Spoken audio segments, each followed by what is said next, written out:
পুলিশের রিভলভার কেড়ে নিচ্ছে, সেখানে পুলিশ একা নেই, পুলিশের সঙ্গে অনেক পুলিশ আছে যারা সেই ঘটনাটা পরিদর্শন করতে যাচ্ছে, সেটাকে রিকনস্ট্রাক্ট করতে যাবে, অর্থাৎ কেমন করে ঘটনা ঘটেছিল তা তদন্ত করতে যাচ্ছে।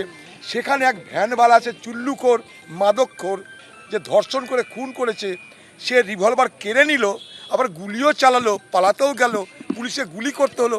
পুলিশ কোথায় আমাদের? অথচ সেই লোকটাকে খালি হাতে একটা যুবক দেখছি টিভিতে ধরে নিয়ে যাচ্ছে থানাতে। বলুন, সে স্বীকার করছে মারের আগেই। তাহলে আজকে পশ্চিমবঙ্গের পুলিশটা কোথায় আছে বলুন আমাকে? এই পুলিশ দিয়ে কী করে পশ্চিমবঙ্গের আইন শৃঙ্খলা রক্ষা হবে, এটা আমার কাছে একটা বড় প্রশ্ন।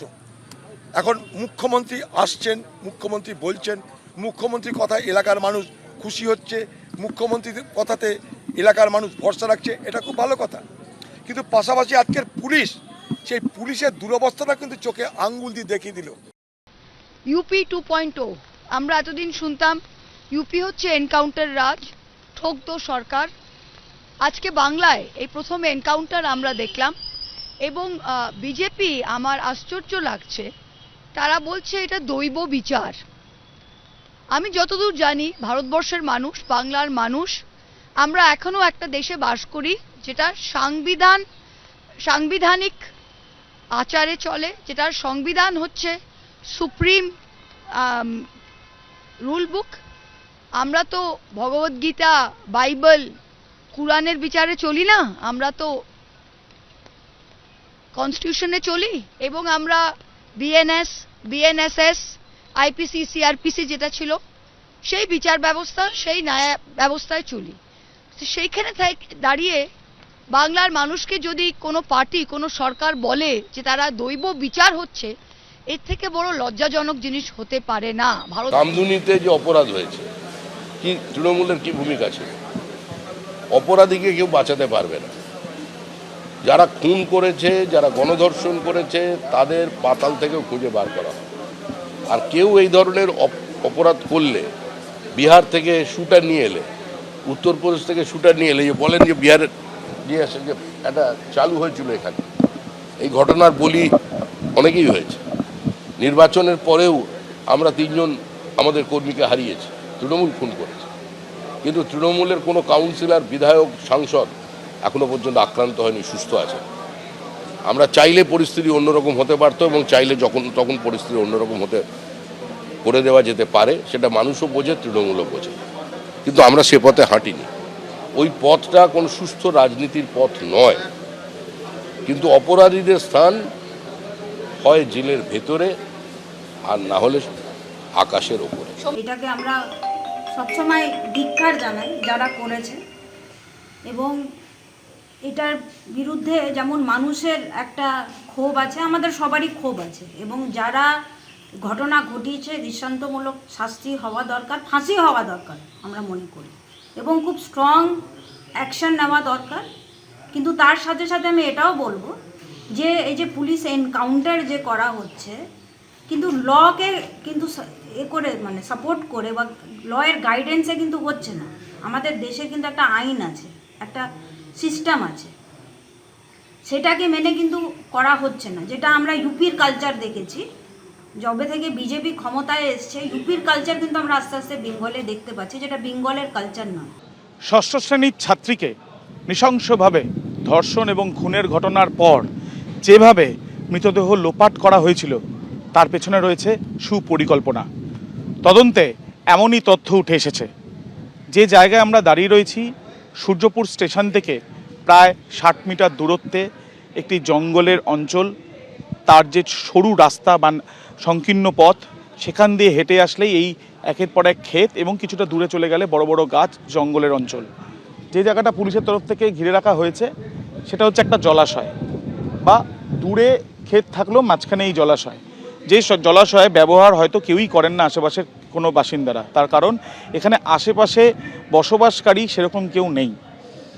প্রভাস মণ্ডল, যাকে গ্রেপ্তার করা হয়েছিল, সেই প্রভাস মণ্ডল এই জায়গাটা আগে থেকেই খুব ভালোভাবে সে চিনত, এবং এই জায়গাতেই বস্তাবন্দি অবস্থায় ওই নাবালিকাকে খুন করার পরে ফেলে দেওয়া হয়, যাতে কেউ সন্দেহ না করে। যেদিনকে এই ঘটনা, সেদিনকে ঝমঝমিয়ে পড়ছে বৃষ্টি দুপুর থেকে।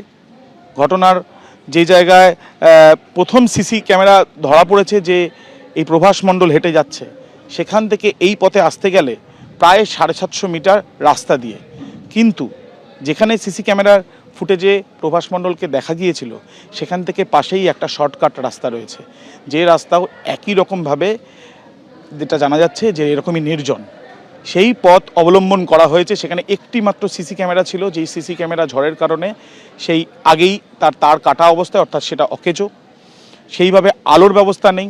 সরাসরি এসে লাইন ক্রস করে এই জলাশয়ের মধ্যেই ওই নাবালিকাকে মৃত অবস্থায় বস্তার মধ্যে ঢুকিয়ে ফেলে দেওয়া হয়, যাতে কেউ কোনো সন্দেহ না করে, তাই এই জায়গাকেই বেছে নেওয়া হয়েছিল। এবং এখানেই সুপরিকল্পনা এবং পরিকল্পনা একা এক ব্যক্তি শুধু করেছে এমনটা মনে করছিল না তদন্তকারী আধিকারিকরা, কিন্তু সিসি ক্যামেরার ফুটেজে যখন থেকে এই প্রভাসকে দেখা যায় তার পরবর্তীকালে তদন্ত যত এগোয় তারা নিশ্চিত হন ঘটনার মূল অভিযুক্ত প্রভাস মণ্ডল, যাকে ইতিমধ্যে এনকাউন্টার করা হয়েছে। ক্যামেরায় শ্যামল জানার সাথে আবির দত্ত, এবিপি আনন্দ। আর বিয়ের পরেও আমি ওর নোংরামও দেখেছি, অনেক অত্যাচার করে আমি এখন সংসার করছি, তো এটা আমি মানে মেনে নিয়েছি যে ও করেছে। আচ্ছা, এই যে পুলিশের গুলিতে মারা গেল, কিছু বলবেন? না, ও অন্যায় করেছে, ও দোষ করেছে, ও হচ্ছে গুলি খেয়েছে, এটা বলার কিছু নেই। দেখো, কিছুক্ষণ আগেই প্রভাস মণ্ডলের দেহ কিন্তু পুলিশ নিয়ে বেরিয়ে যায়। পুলিশ যেটা বলছে যে এই প্রভাস মণ্ডলের দেহর ময়নাতদন্ত হবে কলকাতা পুলিশ মর্গে, এবং কলকাতা পুলিশ মর্গের উদ্দেশ্যেই তারা রওনা দিয়েছেন, তেমনটাই পুলিশ স্পষ্টত জানায়। প্রসঙ্গত বলে রাখি, এই প্রভাস মণ্ডল সেই কিন্তু এই নারকীয় যে ঘটনা ঘটেছে তার অন্যতম একজন অভিযুক্ত ছিলেন। এই প্রভাস মণ্ডলকে নিয়েই কিন্তু বারুইপুর পুলিশ জেলার পুলিশ গতকাল সূর্যপুরে গিয়েছিলেন সেই ঘটনাস্থলে। সেখানে কিন্তু তার যে বয়ান, তার যে বক্তব্য পুলিশ রেকর্ড করেছিল এবং যা যা তথ্য পুলিশ পেয়েছিল তার ভিত্তিতে যে ঘটনা রিকনস্ট্রাকশন করা, পুনর্নির্মাণ করার, সেই কারণে কিন্তু নিয়ে যাওয়া হয় 12:45 নাগাদ।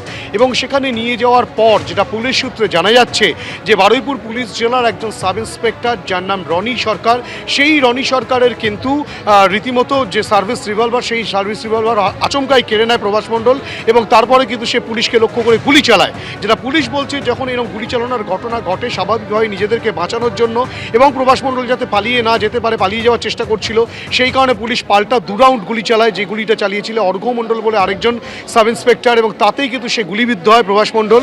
এবং তৎক্ষণাৎ সেই রক্তাক্ত অবস্থায় প্রভাস মণ্ডলকে কিন্তু সেই গুলিবিদ্ধ অবস্থায় বারুইপুর মহকুমা হাসপাতালে রাতের বেলায় নিয়ে আসা হয়, এবং এখানে নিয়ে আসার পর চিকিৎসকেরা তাকে মৃত বলে ঘোষণা করেন। চিকিৎসকদের তরফ থেকে যেটা জানা যাচ্ছে, তৎক্ষণাৎ হাসপাতাল সূত্রে এবং পুলিশ সূত্রে যেটা জানা যাচ্ছে যে এই প্রভাস মণ্ডলের যে 2টি গুলি লেগেছিল সেটি প্রভাস মণ্ডলের বুকের ডান দিকের ঠিক পাঁজরের নিচে একটি গুলি লাগে, এবং একটি গুলি লাগে তার খানিকটা নিচে পেটের মাঝামাঝি অংশে। এই 2টি গুলি লাগাতেই কিন্তু তার মৃত্যু হয়েছে, অর্থাৎ তার পুলিশি এনকাউন্টারে মৃত্যু হয়। পুলিশি এনকাউন্টারে যেহেতু মৃত্যু হয়েছে, সেই কারণে বারুইপুর মহকুমা হাসপাতালে সেখানে কিন্তু প্রথমত পুলিশ ইনকোয়েস্ট হয়, তারপরে ম্যাজিস্ট্রেট পর্যায়ের ইনকোয়েস্ট সম্পন্ন হয়, এবং তারপরে জুডিশিয়াল ইনকোয়েস্ট সম্পন্ন কিছুক্ষণ আগে হলো। এবং সেই ইনকোয়েস্ট সম্পন্ন হওয়ার পর পরিবারের সদস্যরাও ছিলেন, অর্থাৎ কিনা প্রভাস মণ্ডলের মা এবং তার স্ত্রী ছিলেন, তাদেরকে সঙ্গে নিয়ে বারুইপুর পুলিশ জেলার তদন্তকারী দলের আধিকারিকরা তারা ছিলেন। একবার ম্যাজিস্ট্রেট এসেছিলেন, ম্যাজিস্ট্রেট তিনি ইনকোয়েস্ট সম্পন্ন করেন, পরবর্তী ক্ষেত্রে জুডিশিয়াল ম্যাজিস্ট্রেট তিনি আসেন, সেটা সম্পন্ন হয়, এবং তার আগে পুলিশ করে রেখেছিল। এবং সমস্ত কিছু সম্পন্ন হওয়ার পর তার দেহ ময়নাতদন্তের জন্য কলকাতা পুলিশ মর্গে পাঠানো হয়েছে, তেমনটাই পুলিশ সূত্রে খবর। এবিপি আনন্দ, এগিয়ে থাকে, এগিয়ে রাখে।